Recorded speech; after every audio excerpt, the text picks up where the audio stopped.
saw him on a dating app and I thought he looked really small. And I didn't, I'm just being honest, right? Sure, I love it. Then the next day or so, I opened Instagram and I was watching someone's stories and they were at this MMA fighting event and they had tagged the person fighting and it was him.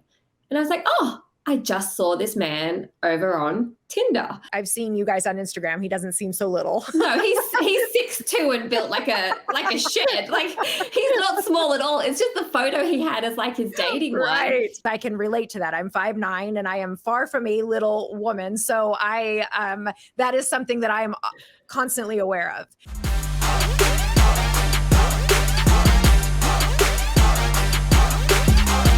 This is Relatable, Relationships Unfiltered. Hey, welcome to Relatable, Relationships Unfiltered. Today I'm hanging out with Kylie Lately, the host of the I Am podcast. We chat all about finding love after divorce, including each of our own ups and downs in this journey.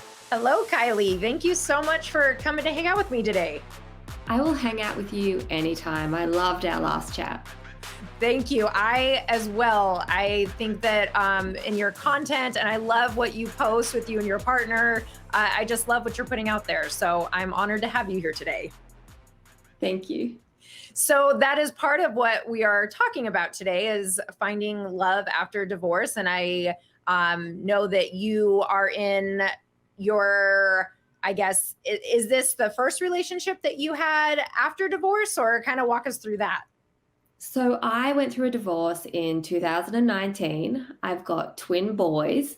So that's another element, I guess, to the finding love conversation as well, in terms of blending a family and striking that balance and co-parenting, all of that stuff that comes along with it. But I went through a divorce in 2019. About a year and a half later, I did find myself in a relationship, and I was with this person for about a year, and it was kind of almost like a starter relationship in a way, Elizabeth, because it had been over a decade since I dated, and I, came out of my marriage, and there's this whole new world with dating apps, and everything is done completely different to how it was in my early 20s. And so I did meet someone through a dating app, and we had a relationship for about a year and a half. And it was a great relationship, but it was very much contained. I would be with this person when I didn't have the kids. He didn't meet the boys until we'd known each other for like 7 months. And it was very much like I'm a girlfriend when the kids are at their dad's, and very separate. Sure. And that has its own issues. But that relationship ended, and then a year on from that, I met my now partner. We're engaged. I never call him fiance. That word just doesn't come out naturally. I always say boyfriend, and he's like fiance. But yeah, so I guess kind of the second proper relationship out of my marriage. And what was that like for you when you started? And I very similar in terms of I was married for 17 years and have been divorced for about 3.5. So also hadn't dated for a very long time, started using the dating apps, and what a world that is, as you're describing. So yeah, what was that like for you to kind of start exploring and even... So you come out of this relationship, and so you kind of know what you liked and what you didn't like. And how did that even influence who you started to date? I came out of my marriage very confused in terms of my identity, what it is that I wanted, why I had ended up feeling the way that I felt at the end of that relationship. I think for me personally, as a little girl, I was really conditioned and socialized to grow up, find a good man, be compliant, be quiet, be amenable, all of those things. Mm-hmm. And so I found myself in a marriage where I was really playing that role. Be quiet, be good, be the supporting character, I guess, in a way. And so when that relationship ended, I found myself really, really lost. I didn't know who I was just as an individual, because I had created so much of my identity around being a good wife and being a good mum. And so I found myself feeling like neither. I'd gone through this marriage separation and my heart was hurting for the family breakdown, and I was really hard on myself for what that could do to my kids and all of that stuff. Yeah. So I was really in kind of this no man's land. And then eventually, when I felt ready to dip my toes into the world of dating, that was even more of a no man's land to me, because prior to being married, you would go out and you would meet people in the wild. You'd meet people at a bar on a night out with your girlfriends. And so this, at the time, 2019, 2020 lens of realizing, oh my gosh, everyone meets everyone on a dating app, and the options are endless, and you do just become an option. You realize that you're going on dates with people that have endless options tucked away in their phone, in their pocket. And yeah, it was just a whole new world for me. I had to really learn to develop a thicker skin and get my head around the apps. Yeah. And I think that there's just such a disconnect with the apps, right? And you're absolutely correct that is what everyone, for the most part, uses.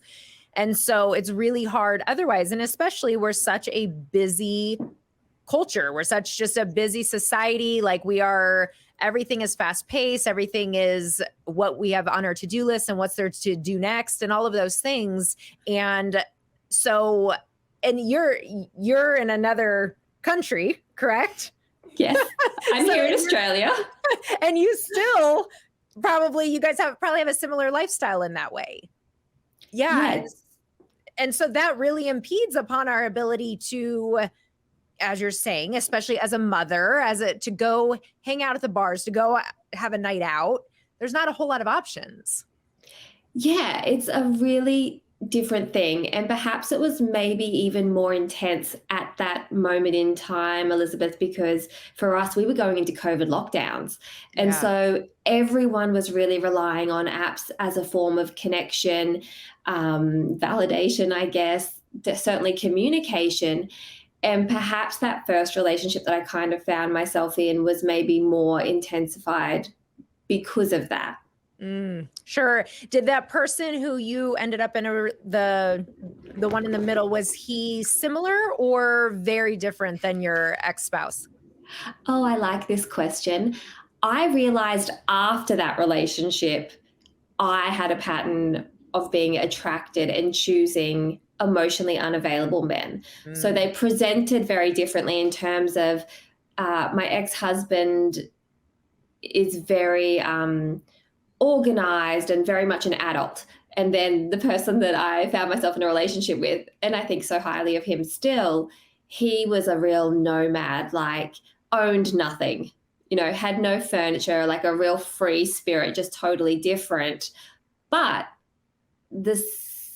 he had this thing where he was just so emotionally unavailable and so unwilling to love someone or to be loved.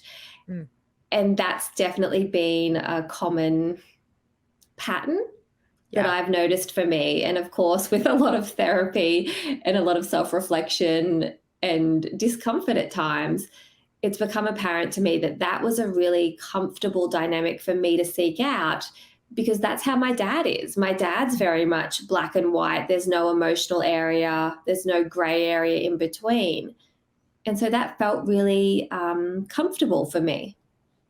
I totally hear what you're saying, and I have a very similar upbringing in that way, and the awareness that I tend to also choose avoidant men, which very similar to my father. And so same thing, that I've had to do a lot of work and a lot of healing, and a lot of the work that I do with my clients even helps me to continue my work in that way, of the awareness around how these experiences really influence what is not necessarily comfortable, but familiar. And so it's the uncomfortable comfort zone, that it's what we know. So it's what we continue to seek out, in spite of also knowing it's really unfulfilling and not meeting our needs.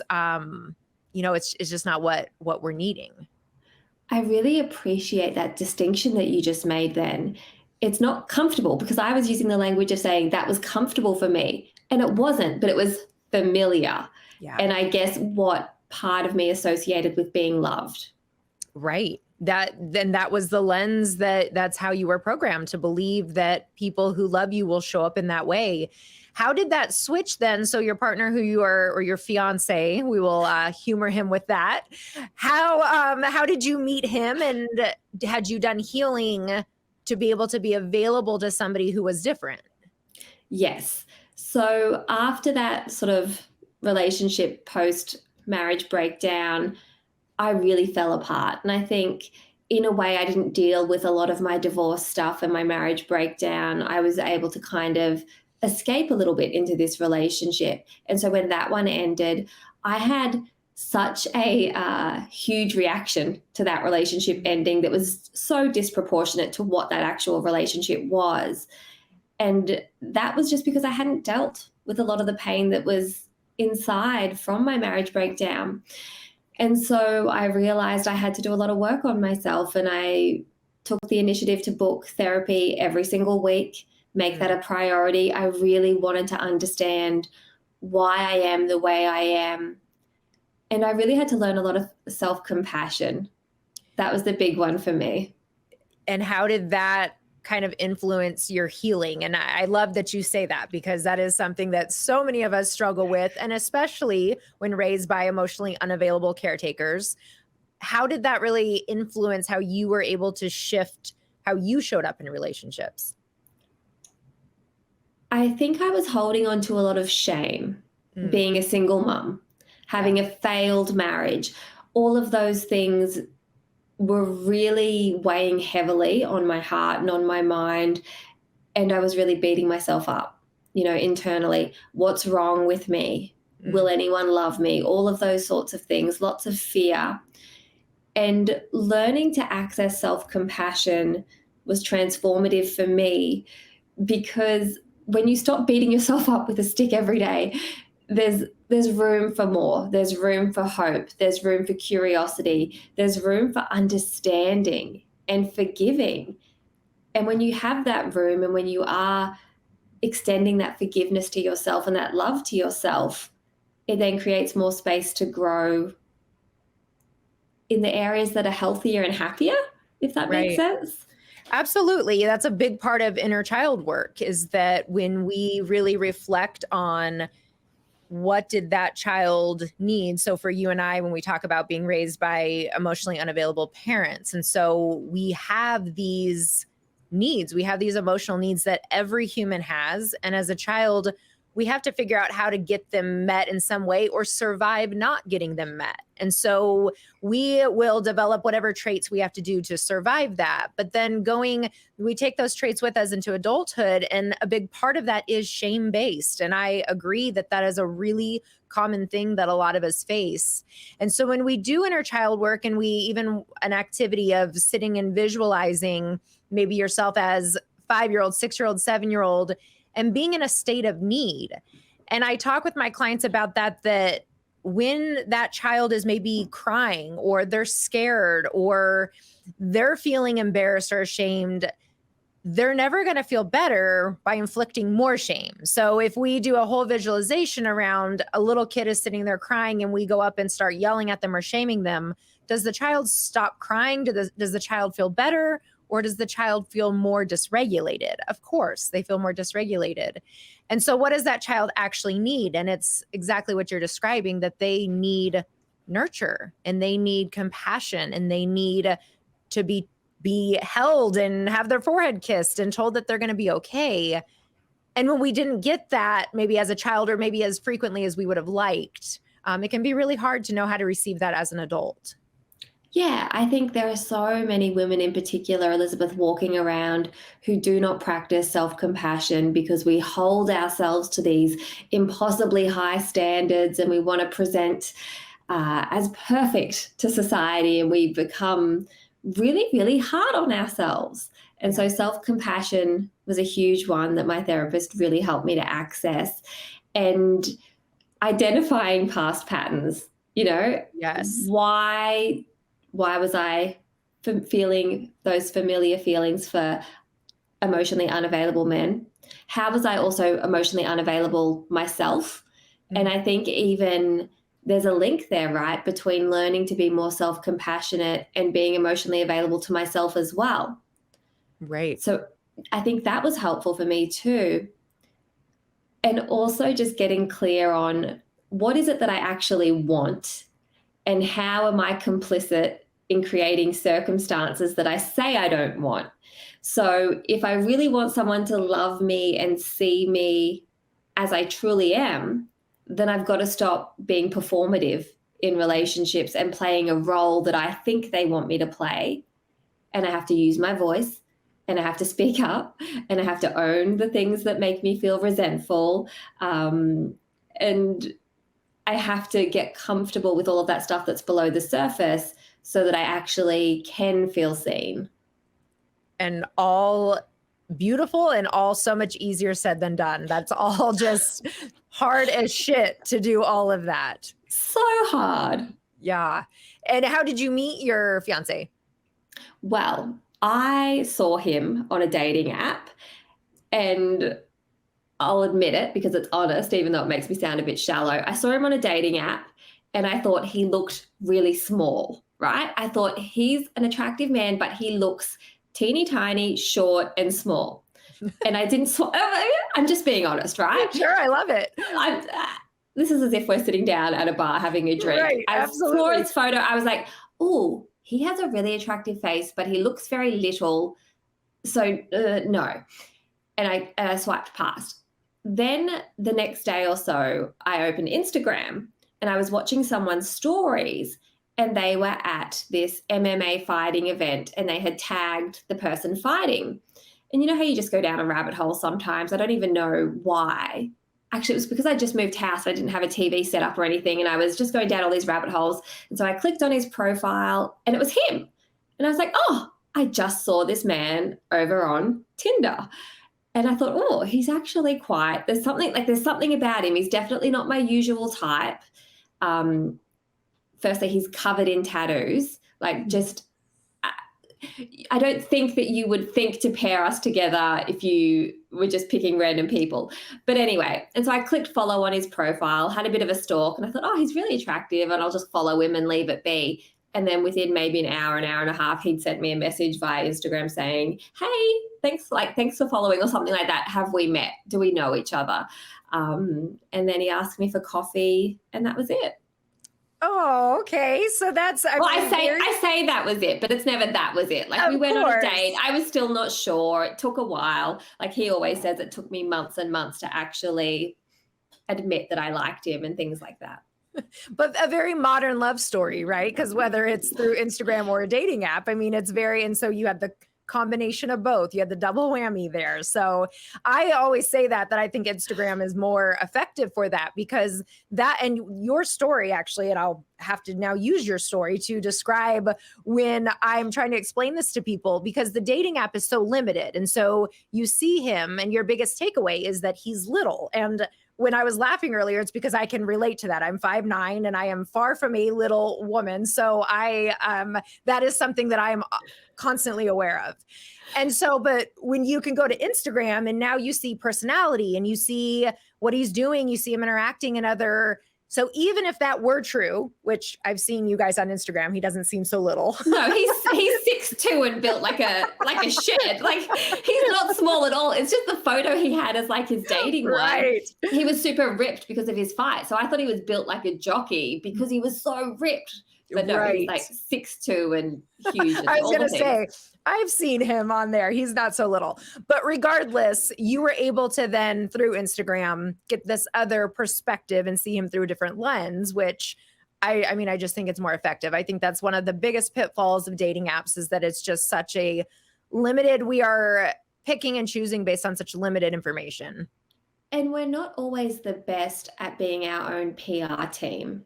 You know, so on a dating app, sometimes, you know, we're just not the best at putting our best foot forward. And I think that's true, particularly for a lot of men. You know, they're uploading the photo holding the fish. And so then we just see this kind of like basic profile and we don't get the other facets of this person. And so, yeah, jumping across to Instagram, I guess there was kind of that social proof too of going,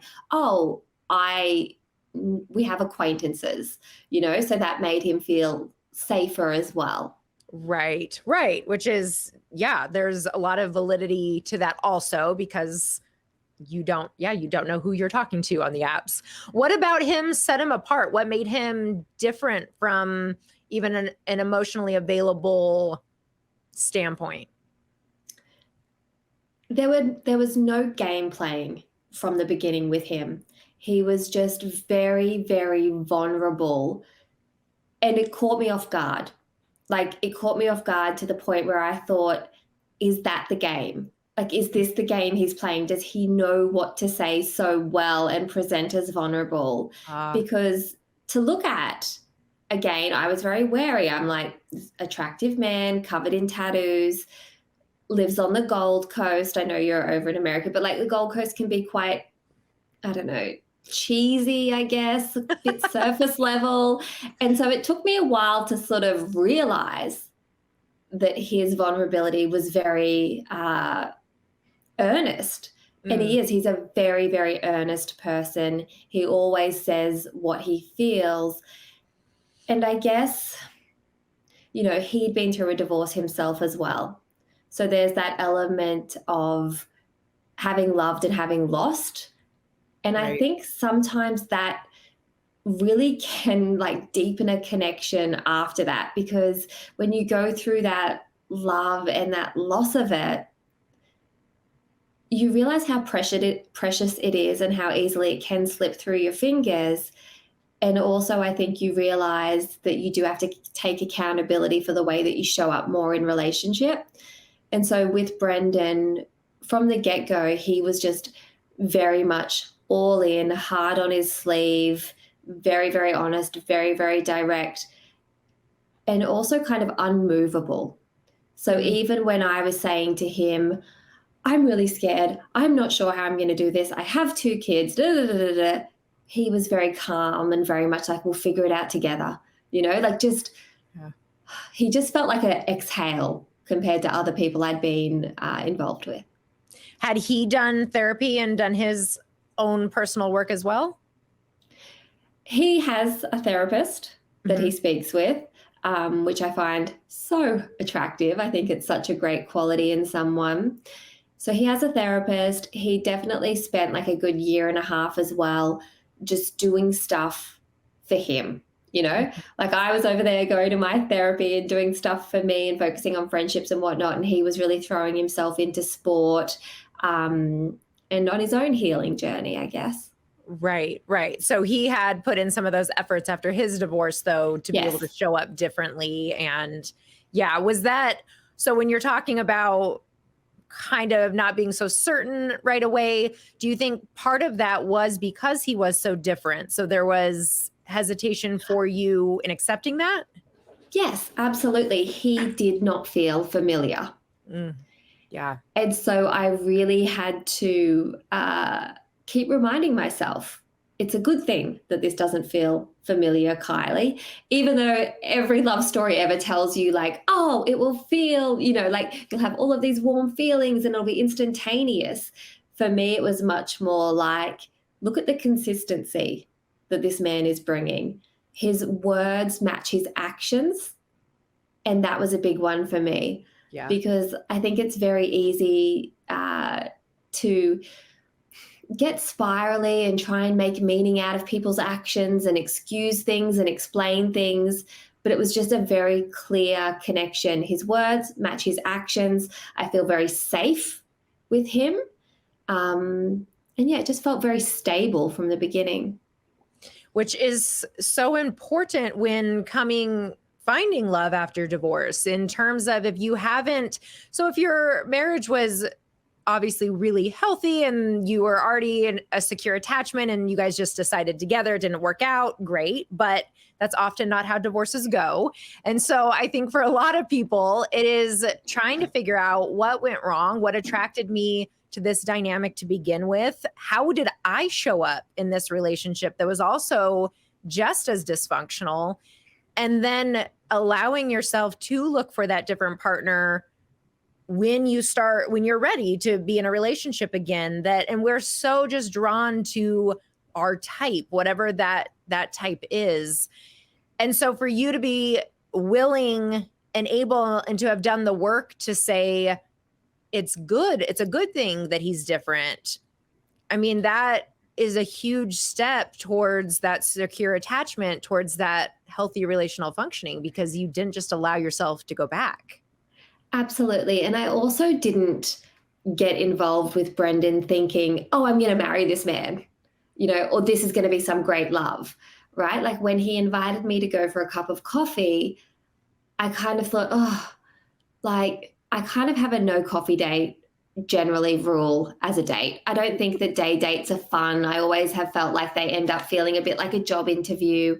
I'd much rather typically go for a first date, meet someone, have a drink or two, and kind of have that nighttime atmosphere. And so when he said to me, can I take you for a coffee? I was like, I don't really want to, but I guess I'll go for the story. Why not? I've got that little 2-hour gap before school pickup. No harm will be done. And I really approached this whole getting to know Brendan as just, I like you, show me more. There was never any pressure of, oh my gosh, I've met this person and he ticks all of the boxes. I just wanted to slowly uncover what he was about and get to know him more. Which is often not how relationships are approached, and can be such a valuable thing to really slow down, take your time, and allow an understanding of that person. What was it like when you did end up, does he have kids as well? No. So what was that like when you did start blending family? Well, the only other experience I had was when I was with the person before him, and I didn't let the boys meet him until we'd been together for 7 months or so. Like I was very protective of my boys, very mindful of bringing any characters into their life that might not be, around for a long time. And I was really wary to introduce Brendan to the boys. But early on, he said to me, like, I'm very sure about you. When you're ready, I'll just come and meet them. I'll meet them as a friend. Like we'll do it in a low pressure environment. And so we did that. He met the boys. It was like for an hour. And, it was so cute. Brendan was like making sure he sat like 2 meters away from me and like just giving me lots of space as well, because he didn't want to make the boys uncomfortable. And so he really came into getting to know the kids with a curiosity about each of the boys and just wanted to build a friendship with them. There was never any pressure from Brendan at all towards the boys to be a paternal figure. Yeah. Fast forward a year and a half, and there definitely is a paternal relationship there with them, and they're obsessed with him. But early on, it was very much like, this is a friend, small doses, and yeah, just building up that familiarity. What's that like for your ex, for Brendan to be in the twins' lives? And yeah, I certainly won't speak on behalf of my ex-husband, but he's been in a relationship with someone that also has twins and another child. Oh. So it's not an unfamiliar concept to him that, we're both each going to move on. And yeah, I can't speak to exactly how he feels about that dynamic. I'm sure it's hard at times because the boys adore Brendan. And I think that can be challenging at times as well. But yeah, I can't speak to his experience on it. Sure. Yeah. And I just meant more like what the dynamic is like. But that would make sense that if he is also in a relationship with somebody, well, just in general, a relationship with somebody, but then also that she has kids, then it probably is a lot easier to accept than the partner that maybe is not in a relationship and is watching you form another family and this other man coming into their lives. So that probably makes it a lot easier. Yes, and he's been in that relationship before Brendan. So the boys had already had that exposure to kind of semi-blending a family on that side of things, which again, that's a different thing when there are 5 kids involved and they're all within kind of the same age group. That's a lot. That would be really tricky. I often say, especially over on social media, I'm often asked about blending a family and, people will comment and say, oh, you make it look so easy. And one, it's never easy because regardless of the dynamics at hand, there's all these little things that happen, right? Like I'm thinking about Brendan as an individual, and I'm thinking about the boys as an individual, and I'm trying to prioritize and keep sacred the relationship that I have with the kids, but also allow someone else in. Like there's so many things at hand that make it very much not easy, but in saying that, because Brendan doesn't have children, we don't have that extra layer of complexity where there's also the competition between siblings and those sorts of things, like the hierarchy that I imagine probably pops up when there are multiple children involved. Right. What was it like for you when your ex introduced somebody to the kids? I've always had a really healthy outlook on partners being introduced to the kids. I can remember my mum saying to me as a child, if a family goes through a divorce and there's a stepmom or a stepdad added, that's great, because the more people to love the kids, the better. And so I've never had any angst surrounding it. Yeah. I think maybe too, because I'm very secure as a parent, I don't feel like there's any space that someone can come in and take over my role or fracture the relationship that I have with the boys. I think it would be different if I felt that way. Like if I felt a bit insecure about the attachment I had with the kids, and I felt like there was a space there that someone could come in, maybe. Mm-hmm. But I've hand on my heart, swear on everything, I've never felt any discomfort surrounding that. There are times when I'll have to kind of coach the boys through it a little bit. They'll say, oh, we don't like how so-and-so talks to us as if she's our mum. And I'll say to them, hey, that's because she is a mum. She's not talking to you like that because she wants to replace your mum. That's just because she is a mum, sure. And try and help them through it. But yeah, I think the more people that can love and care for the kids, the better. And do you guys ever do like events together? No. We're not there. Friendly. We're not there. Like, okay. and I wish we were. Like I truly, if it was up to me, I would be like, get over here and have a barbecue and the kids can all go for a swim. And again, I can't speak to how my ex thinks and what he feels, but what I interpret is that it's much easier for him to keep a very firm boundary there and keep me on that side and keep his new life on this side. And I respect that. Yeah. And absolutely, for some people, that is just the cleanest way to do it. And it's the boundary that they need in order to manage their own mental health. And that all makes sense. For my ex and I were such good friends that we talk about, when one of us is dating or whatever, we like the idea of our family growing. We like the idea of there being, especially because we only have one child. So most of our holidays, most of the things we do, it's just the three of us. And so the idea of extending and growing our family with us each, having a partnership, but we're also very aware that we're the rare breed of a lot of exes.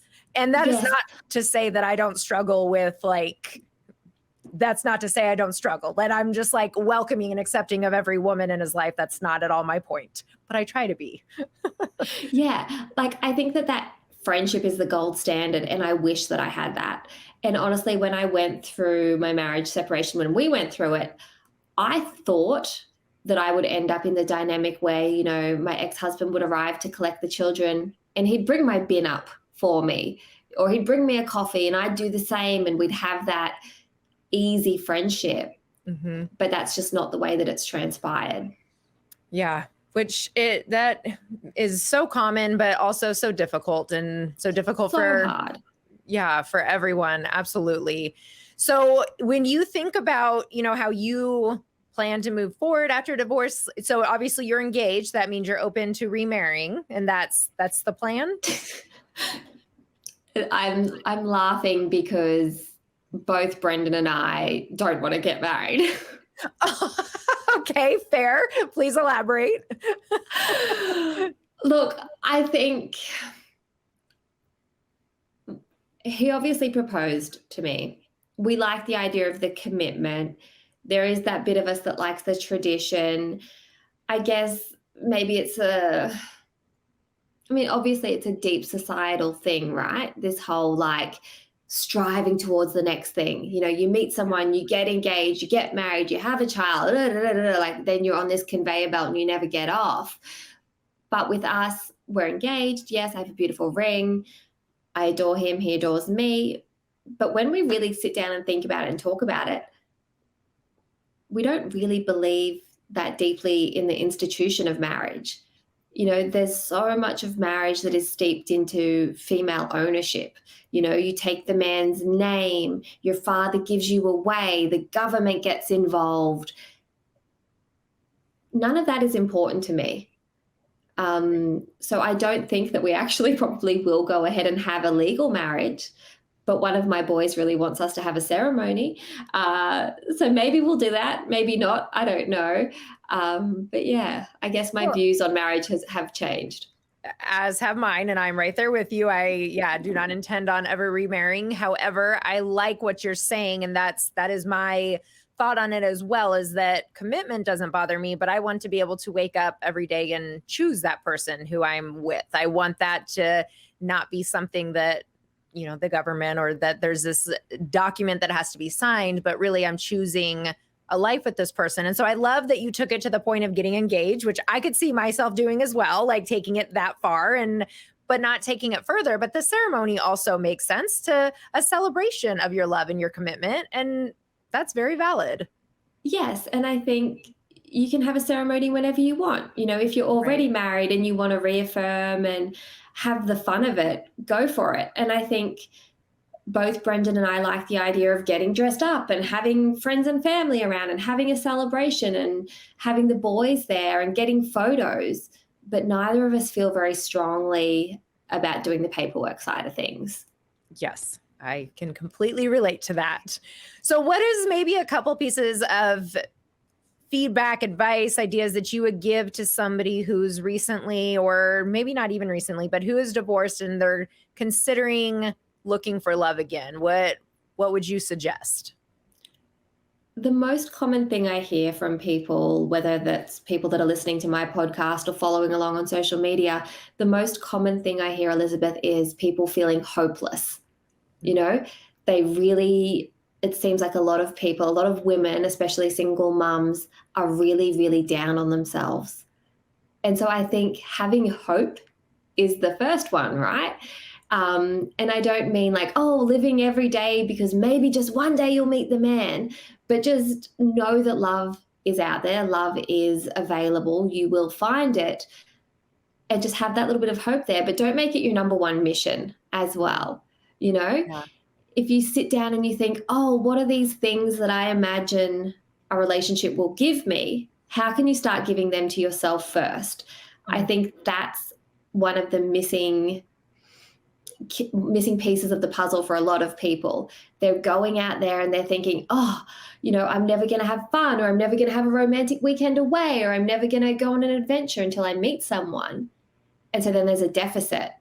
Right. But if you actually start meeting those needs for yourself and you start being that person that you want to be with, you're going to call in someone that's a match for that. So I think that would be my first piece of advice. My second piece of advice is get out there and meet people and take the pressure off. You know, say yes to the coffee date that you might not necessarily want to go on. Cast a wider net. Don't narrow yourself into this certain type because that's all you've allowed yourself to imagine yourself with. Broaden the horizons, broaden the goalposts. Don't have all of these super strict non-negotiables that make it really, really hard to meet someone. Yes, I absolutely agree. That's such good feedback. Yes, I think really understanding, knowing yourself, increasing self-awareness, and then getting very clear, and it sounds like it's part of what you did as well, on your needs, your wants, your boundaries, what's important to you, and then allowing yourself to really understand these are my non-negotiables, but I can be open to all these other things, you know, so that list is maybe a little shortened compared to what you're used to. And I think that makes a big difference as well. Yeah, absolutely.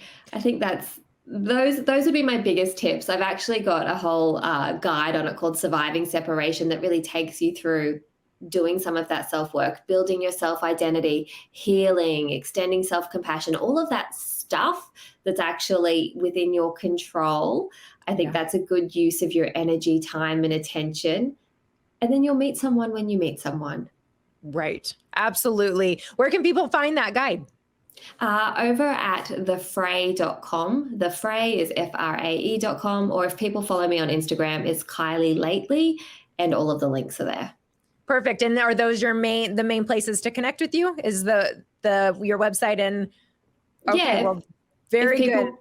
If people want to connect, just come on over to Instagram, Kylie Lately, and you'll find all of my stuff there. Yes. And again, you have such great content, and I love the stuff you post with, you and Brendan, and really being so authentic about your love story. And it's really, you provide good tips, good information, but also just good authenticity. So I really enjoy your content.